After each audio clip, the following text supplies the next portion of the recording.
ഭാഷാ ന്യൂനപക്ഷങ്ങളെ പ്രത്യേകമായിട്ട് നിർവചിച്ചിട്ടില്ല. രണ്ടാമതുള്ളത് മതന്യൂനപക്ഷങ്ങളാണ്. മതന്യൂനപക്ഷങ്ങളെ പ്രത്യേകമായി നിർവചിക്കുകയും വിജ്ഞാപിത മതന്യൂനപക്ഷങ്ങളെ നമുക്ക് അല്ലെങ്കിൽ സർക്കാർ ഭരണഘടന പ്രകാരം കേന്ദ്രം നിശ്ചയിച്ചിറക്കുകയും ചെയ്തിട്ടുണ്ട്. ക്രൈസ്തവരും ഇപ്രകാരമുള്ള ഈ ഒരു വിജ്ഞാപിത മത ന്യൂനപക്ഷത്തിൽ പെടുന്നവരാണ് എന്ന് കേരള സർക്കാരിനെയും അതുപോലെ തന്നെ ന്യൂനപക്ഷ കമ്മീഷനെയും ന്യൂനപക്ഷ വകുപ്പിനെയും ഓർമ്മിപ്പിക്കുക എന്നുള്ള ഒരു കർത്തവ്യത്തോടു കൂടിയാണ് ഞാൻ ഇവിടെ നിൽക്കുന്നത്. ഞാൻ ഈ ഒരു അവസരത്തിനായിട്ട് വിനിയോഗിക്കുകയാണ്. കാരണം ക്രൈസ്തവ സമൂഹം ഒത്തിരിയേറെ വിവേചനങ്ങളാണ് ഈ രംഗത്തെ നേരിട്ടുകൊണ്ടിരിക്കുന്നത്. ഞങ്ങൾ സമർപ്പിക്കുന്ന പല വിവേചനങ്ങളും വെറും ജലരേഖകളായിട്ട് പോകുന്ന സാഹചര്യമാണ്. എനിക്ക് ഏറ്റവും ആദ്യമായിട്ട് പറയാനുള്ളത് JV കോസി കമ്മീഷൻ റിപ്പോർട്ടിനെ കുറിച്ച് തന്നെയാണ്.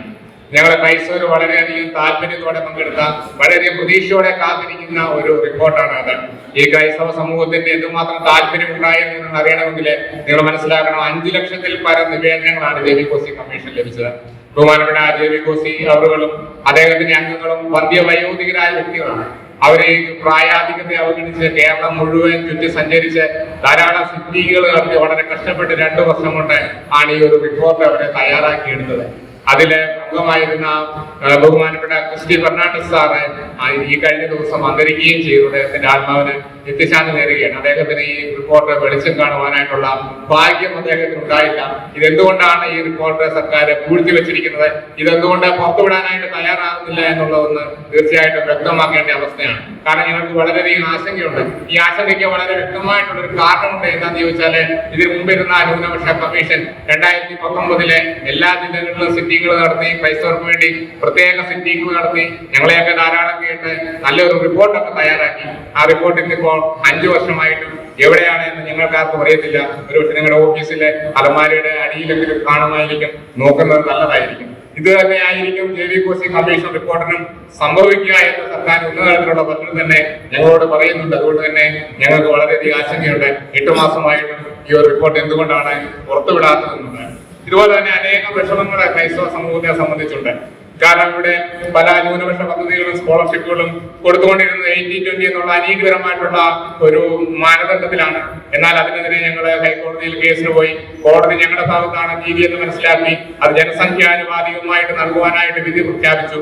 എന്നാൽ സംസ്ഥാന സർക്കാർ, ഇവിടുത്തെ ഈ ജനാധിപത്യ മതേതര സർക്കാർ അതിനെതിരെ സുപ്രീം കോടതിയിലെ ഈ ന്യായമായ വിധിക്കെതിരെ സുപ്രീം കോടതിയിലെ കേസ് ഫയൽ ചെയ്തിരിക്കുകയാണ്. അപ്പൊ ഇവിടെ ക്രൈസ്തവർ എന്ത് നീതിയാണ് പ്രതീക്ഷിക്കേണ്ടത്?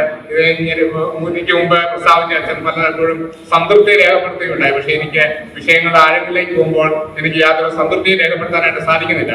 കാരണം ഞങ്ങള് വളരെയധികം ബഹളം വയ്ക്കുമ്പോൾ പല കാര്യങ്ങളൊക്കെ ഒരുപക്ഷെ അനുവദിച്ച് കിട്ടാറുണ്ട്. എങ്കിലും എന്തുമാത്രം വിവേചനങ്ങളാണ്. ഏറ്റവും ചെറിയൊരു ഉദാഹരണം പറഞ്ഞാല്, കേരളത്തിൽ എന്തുമാത്രം സൗജന്യ PSC കോച്ചിങ് സെന്ററുകളുണ്ട്. ക്രൈസ്തവർക്ക് എത്രയെണ്ണം അനുവദിച്ച് നൽകിയിട്ടുണ്ട്. ഞാൻ കുട്ടനാട് എന്ന് പറയുന്ന അങ്ങേയറ്റ പിന്നോക്ക മേഖലയാണ്. ഈ കുട്ടനാട്ടിൽ ഒരു സെന്ററിന് വേണ്ടിയിട്ട് കാരണം നിലവിളിച്ച് 2017 മുതൽ ഞങ്ങൾ നടത്തിയാണ്. ഇതുവരെ ഞങ്ങൾക്ക് ഒരു സെന്റർ പോലും അനുവദിച്ച് നൽകുവാനായിട്ട് തയ്യാറായിട്ടില്ല. JV കോസി കമ്മീഷന്റെ 8ാം അധ്യായത്തില് ഈ പുറത്തുവിടപ്പെട്ട 284 നിർദ്ദേശങ്ങളിൽ ഒരു നിർദ്ദേശമായിട്ട് JV കോസി കമ്മീഷൻ തന്നെ അത് എടുത്തു പറഞ്ഞിട്ടുണ്ട് എന്നത് ഞങ്ങളുടെ ഈ ആവശ്യത്തിന്റെ പ്രാധാന്യം അത് വളരെ വ്യക്തമാക്കുന്ന ഒരു കാര്യമാണ്. അതുപോലെ തന്നെ ന്യൂനപക്ഷ ധനകാര്യ വികസന കോർപ്പറേഷൻ, ഈ കോർപ്പറേഷനിലെ ക്രൈസ്തവ മേഖലകളിലൊന്നും ബ്രാഞ്ചുകളില്ല.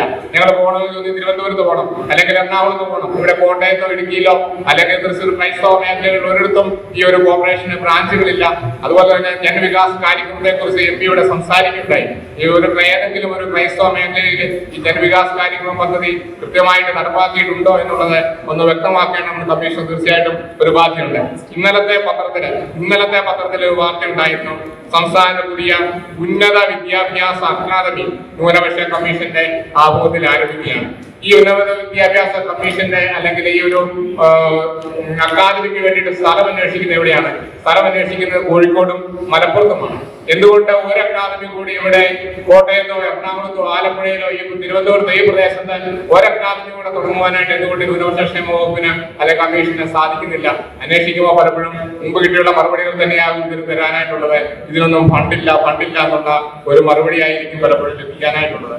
ക്രൈസ്തവരെ പരമാവധി ഒഴിവാക്കുന്ന പല ശ്രമങ്ങളുമാണ് കമ്മീഷന്റെ ഭാഗത്തു നിന്നും വകുപ്പിന്റെ ഭാഗത്തു നിന്നും പലപ്പോഴും കാണുവാനായിട്ട് സാധിക്കും. ഒത്തിരിയേറെ അനീതികളെ അക്കമിട്ട് പറയുവാനായിട്ടുണ്ട്. എല്ലാം ഒരുപക്ഷെ ഇവിടെ പറയുവാനായിട്ട് ഞാൻ ആഗ്രഹിക്കുന്നില്ല. 2017-14 ന്യൂനപക്ഷ കമ്മീഷൻ ആക്ട് പ്രകാരം ഉണ്ടായിരുന്ന നിയമം എന്താണെന്ന് ചോദിച്ചാൽ, ഒരു സമുദായത്തിലെ അംഗം ചെയർമാൻ ആണെങ്കിൽ മറ്റൊരു സമുദായത്തിൽ നിന്ന് ഒരു അംഗം ഉണ്ടാകണം എന്നായിരുന്നു വ്യവസ്ഥ. 2017 ശ്രീ KT ജലീൽ മന്ത്രിയായിരുന്ന അവസരത്തില് അത് മാറ്റിമറിച്ച് എല്ലാ അംഗങ്ങളും ഒരു സമുദായത്തിൽ തന്നെ ആയാലും ഒരു കുഴപ്പവുമില്ല എന്ന പേരിൽ നിയമം മാറ്റിമറിച്ചു. പ്രകാരം ക്രൈസ്തവരെ ഒഴിവാക്കുവാനായിട്ട് ധാരാളം തന്ത്രങ്ങൾ ന്യൂനപക്ഷ ക്ഷേമ വകുപ്പിൽ നടക്കുന്നുണ്ട്. അതിലൊന്നാണ് മറ്റെല്ലാ വകുപ്പുകളിലും PSC വഴി നിയമനങ്ങൾ നടക്കുന്നുണ്ട്. എന്നാൽ ന്യൂനപക്ഷ ക്ഷേമ വകുപ്പ് മാത്രം PSC നിയമനങ്ങളില്ല. കരാർ നിയമനങ്ങളും ഡെപ്യൂട്ടേഷനും മാത്രമേ ന്യൂനപക്ഷ വകുപ്പിലുള്ളൂ. ഞങ്ങൾക്ക് താല്പര്യമുള്ളവരെ മാത്രം നിയമിക്കുന്ന ഒരു സംവിധാനമാണ് ന്യൂനപക്ഷ വകുപ്പിനുള്ളത്. ഇപ്രകാരം ഭരണഘടനയ്ക്ക് വിരുദ്ധമായിട്ടുള്ള അല്ലെങ്കിൽ ഇവിടെ ബഹുമാനപ്പെട്ട MP ന്യൂനപക്ഷ ഐക്യത്തെ കുറിച്ച് സംസാരിക്കുന്നതാണ്. ന്യൂനപക്ഷ ഐക്യം തീർച്ചയായിട്ടും ഞങ്ങൾക്കും വളരെയധികം താല്പര്യമുള്ള വിഷയം തന്നെയാണ്. പക്ഷെ ഇത്രയും കാലഘട്ടങ്ങളായിട്ട് ഈ ന്യൂനപക്ഷ ഐക്യം മൂലം ക്രൈസ്തവ സമൂഹം നേരിടേണ്ടി വന്നിട്ടുള്ള വിവേചനങ്ങൾക്ക്, അനീതികൾക്ക് മറുപടികൾ തരുവാനായിട്ട് ഇവിടെ ഭരിക്കുന്നവര് ബാധ്യതയുണ്ട്, ഉത്തരവാദിത്വമുണ്ട് എന്നുള്ള കാര്യം ഓർമ്മിപ്പിക്കുകയാണ്. പലപ്പോഴും ഭരണഘടനയ്ക്കും ന്യൂനപക്ഷങ്ങൾക്കും വിരുദ്ധമായിട്ടുള്ള കാര്യങ്ങളാണ് പല രീതിയിൽ അവതരിപ്പിച്ചുകൊണ്ടിരിക്കുന്നത്. ഈ ന്യൂനപക്ഷങ്ങൾക്കിടയിലെ മറ്റൊരു യുവദിനം ഇതുവരെയും ഭരണഘടനാപരമായിട്ട് നിലവിലില്ല. പക്ഷേ പലപ്പോഴും പിന്നാക്ക ന്യൂനപക്ഷം, വിദ്യാഭ്യാസ ന്യൂനപക്ഷം, പുതിയ നരേറ്റീവ്സ്, പുതിയ നിയമങ്ങൾ ഓരോ ദിവസവും കൊണ്ടുവരുന്നതാണ് കാണുവാനായിട്ട് സാധിക്കും. ഇതുകൊണ്ടൊക്കെ എന്താണ് ഉദ്ദേശിക്കുന്നത്? തീർച്ചയായിട്ടും ക്രൈസ്തവ സമൂഹത്തിന് എന്തെങ്കിലും ഒരു ആനുകൂല്യം ഞങ്ങൾ ആവശ്യപ്പെട്ടതല്ലാതെ കമ്മീഷൻ ക്രൈസ്തവ സമൂഹത്തിന് വേണ്ടിയിട്ട് പഠിച്ച് ക്രൈസ്തവ സമൂഹത്തിന് വേണ്ടിയിട്ട് നൽകുവാനായിട്ട് കമ്മീഷനോ വകുപ്പോ തയ്യാറായിട്ടുണ്ടോ എന്ന് ഈ ഒരു അവസരത്തിൽ ആത്മശോധന ചെയ്യുന്നതല്ലായിരിക്കും, പരിചിന്തനം ചെയ്യുന്നതല്ലായിരിക്കും. ഞങ്ങൾ തീർച്ചയായിട്ടും ന്യൂനപക്ഷ ഐക്യത്തെ സ്വാഗതം ചെയ്യുന്നു. പക്ഷേ ഗ്രീവൻസസിന് പരിഹാരം ഉണ്ടാകണം എന്നുള്ളത് മാത്രമാണ് എനിക്ക് ഈ അവസരത്തിൽ അഭ്യർത്ഥിക്കാനായിട്ടുള്ളത്.